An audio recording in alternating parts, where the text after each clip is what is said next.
to think that money is the only thing that will make a man high value, ridiculous. Ridiculous. Don't be attracted to the fool with money.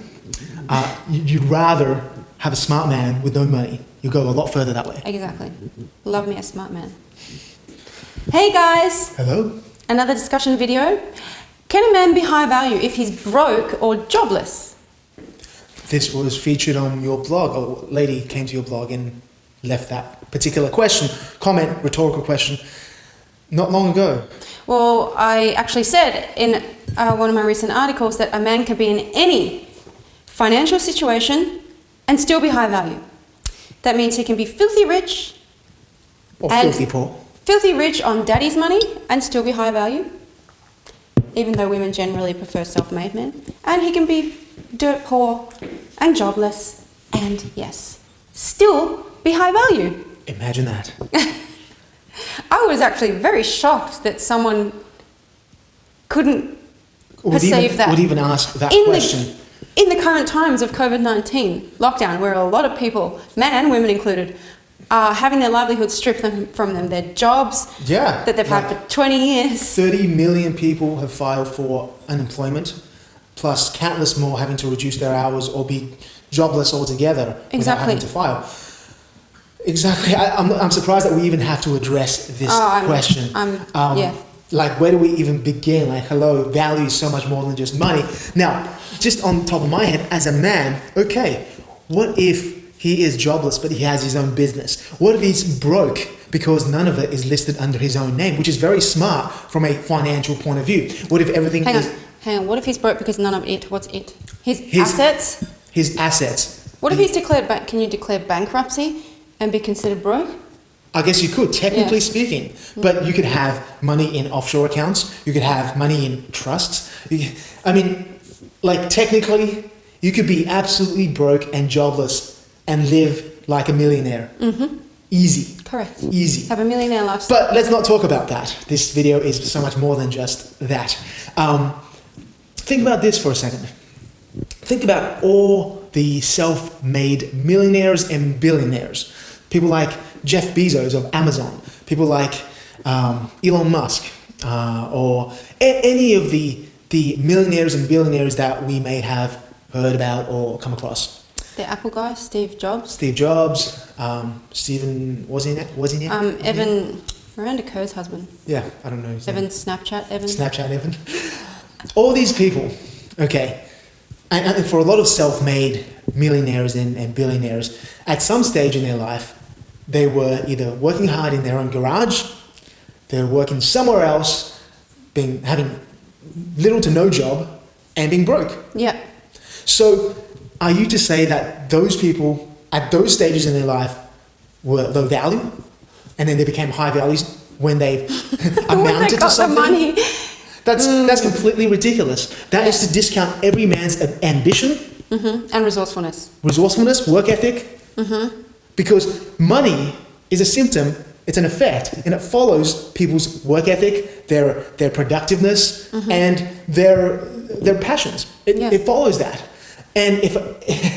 And vice versa, if you're a man who inherited a lot of wealth, but you didn't have the resourcefulness, the work ethic, and everything that comes along with it, like ambition, then that money is going to find its way out of your hands. Mm. So, to think that money is the only thing that will make a man high value, ridiculous. Ridiculous. I think this thinking comes from possibly, I'm just guessing here, from women conglomerating in, I know there's some areas of the internet now that are very... Level up! Hypergamy, there's places that women conglomerate in. They do. In the aim of hypergamy or leveling up. And so when you hang around people like that and you read those kinds of comments from women coming from that place of looking for rich men, you will start to take on some of these beliefs. Yeah, and the dangers of these beliefs as well. Yeah, it's just...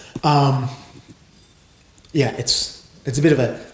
Okay, once you adopt that as the truth, you discount all the men who have amazing work ethic, who have amazing resourcefulness, who are intelligent, who are ambitious, and who will make something of themselves. Yes. I mean, let's say someone in their 60s, Colonel Sanders.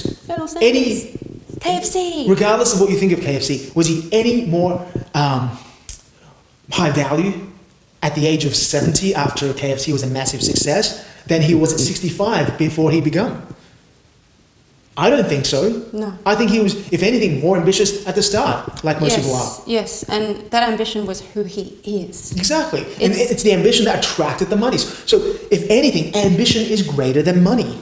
And that ambition was...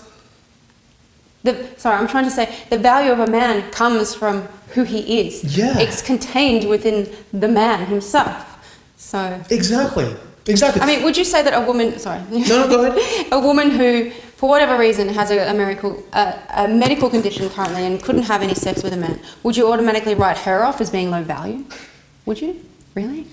I don't know. That would be ridiculous. That would be absolutely ridiculous. Ridiculous. And high value or value is always changing according to how your environment changes and the changing times, and what could be value this year may not have been value 2 years ago to you inside of a relationship. So, it's not just about the one thing. I'll give you an example from my own life. When I was 19, 20. In fact, let's use this little fella to represent the 19-year-old David. I love this guy. So when he was 19, he was broke, had no money to his name, drove probably the worst, the oldest car of any of his peers. Was he any less valuable? Was he any less resourceful or ambitious? You were the one driving your friends around, kindly, giving all your friends lifts, anyone who asked, basically. Yeah. Anyone who was your friend who asked, lifts to places they needed to go. I was really proud to have a car. I doubt he would be low value to those people. Yeah, so back then, what would happen is that a lot of women would look past someone like that because the external signs of resourcefulness or resources wasn't quite there, right? Not quite there. I mean, yeah.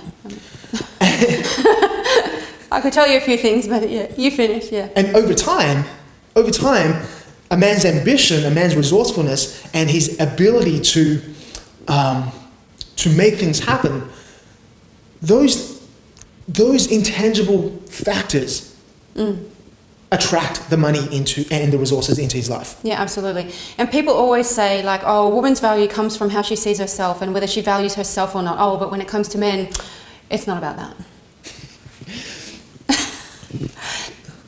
To flow on from what David's saying, a lot of a man's value has to do with his own self-image and his own internal resourcefulness. And exactly. Yeah. Exactly.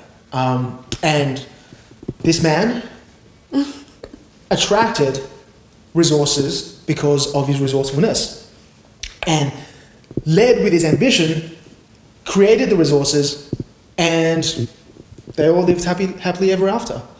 It was several years of a lot of struggle, to be honest. Of course. I had been frowned upon by a number of women in my life who were very close to me, who didn't at all. They couldn't believe I would even sit in your car. My own mother couldn't believe I would sit in your car.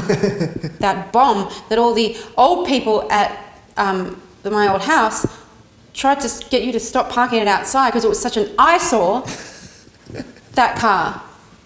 Exactly. And believe it or not, there was actually one or two good women in my life who understood, but there were plenty more who didn't, and wrote him off. And honestly, if I had written him off due to the lack of external signs of status and wealth, I would have missed the best thing that ever happened to me. So yeah. And on the other side, I'll put him away. He needs to go rest. By the way, he bought that for me when he was about to go overseas to the Philippines, I think it was, and I was feeling a bit, I don't always like to be alone, put it that way. And you were going away for a couple of weeks, and so that was a sweet gesture I'm still here. to put in my room, and I love it very much. Except then you put Coraline button eyes on it. But yeah, that's a story for another time. Different story. So on the other extreme, I'll tell you a story from Elvis Presley's life. Just before he died, I think a couple of weeks before he died, he was at his hairdresser's, barber's, and he'd been going to this same barber for basically his whole life, and he was sort of just admitting to the barber that, you know, how tough his life actually was, even though he had all the fame, all the money, and all the status and the influence. He felt like it's so hard for him because he could never meet anyone. He could never really fall in love with anyone because everyone, all the women that he meets, has this sense of expectation. And how would he ever know if a woman loved him for him, or just loved him for what he represented, or his money, or his status, his fame, any of that? And that drove him mad. Yeah. Obviously, you know, we know what happened to Elvis Presley, but the point here is, if you're a man, and as a man, I can imagine if I was to go out into the dating world, I would never want to lead with external signs of resources, finances, wealth. Yes. Because all you're going to attract will be the women who will be attracted to that. Yeah, that's right. How would you know if they loved you? A lot of the smart rich men dress down, and I mean very down. Yeah.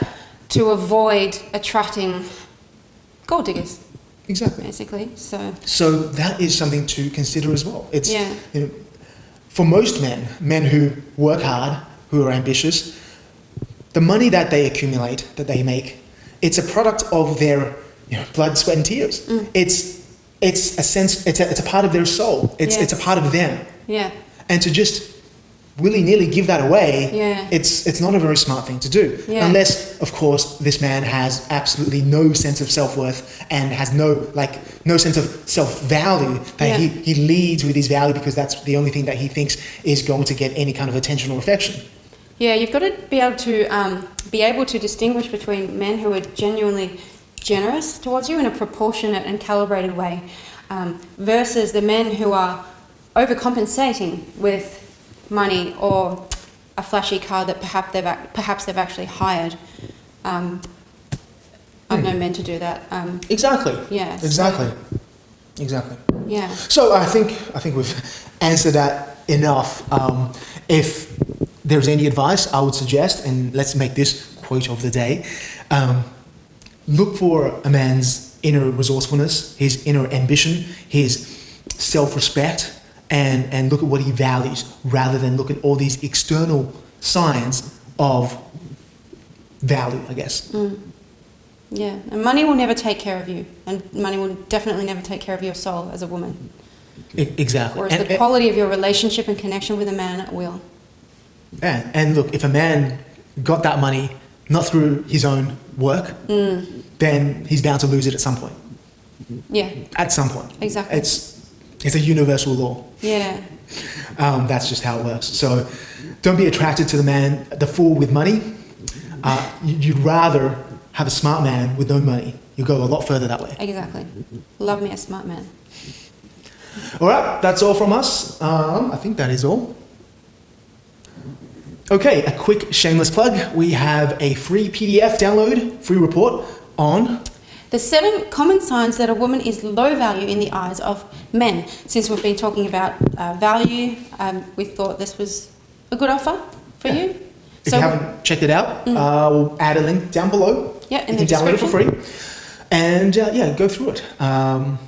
It's not long, it's a really quick read. Yeah, I think it's very important as well, especially for women who are dating right now. Yeah.